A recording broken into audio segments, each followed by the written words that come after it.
Sekutu. Namun sejumlah negara tersebut menolak terlibat dalam perang yang dimulai bukan oleh negara mereka.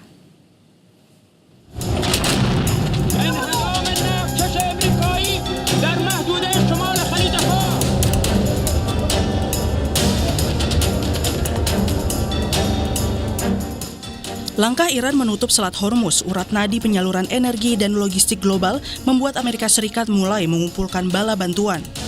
Presiden Amerika Serikat Donald Trump mendesak negara-negara anggota Organisasi Pakta Pertahanan Atlantik Utara atau NATO ikut mengirimkan kapal dan pasukan untuk bantu membuka blokade Selat Hormuz.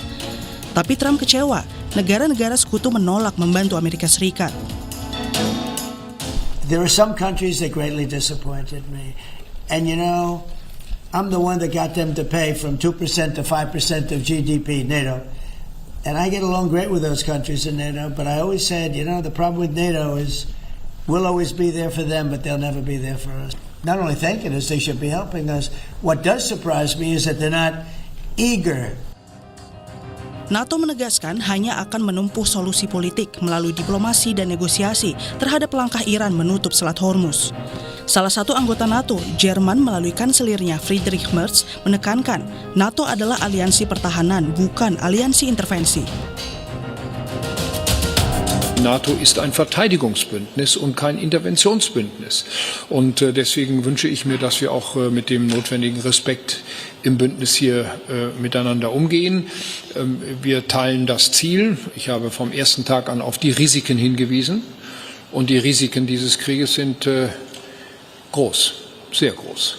Und deswegen wird es hier keine militärische Lösung geben, sondern es wird nur eine politische Lösung geben. Belakangan, Trump juga mendesak Inggris untuk mengirimkan kapal dan pasukan militer ke Selat Hormuz. Namun Perdana Menteri Inggris Keir Starmer menyinggung legalitas AS dan Israel menyerang Iran. Starmer memastikan tak akan mengirimkan warga negaranya ke medan perang tanpa rencana perlindungan yang jelas.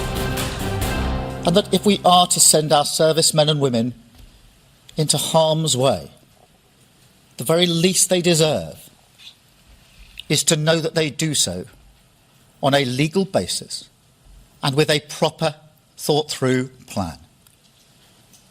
Now, there are others who would have made a different decision 2 weeks ago. They would have rushed the UK headlong into this war without the full picture of what they're sending our forces into and without a plan to get us out. Trump tak senang dengan keputusan Inggris tersebut. Sebelumnya, Trump mengklaim Inggris sempat menghubunginya 2 minggu lalu, menawarkan mengirim sejumlah kapal membantu AS di Selat Hormuz. I was not happy with the UK. I think they'll be involved, yeah, maybe. But they should be involved enthusiastically. We've been protecting these countries for years with NATO, because NATO is us. Sejak Iran menutup Selat Hormuz, harga minyak dunia melambung hingga $105 AS per barel atau meningkat sekitar 40%. Kondisi ini semakin meningkatkan risiko krisis energi global yang pada akhirnya juga akan berpotensi terdampak pada Indonesia.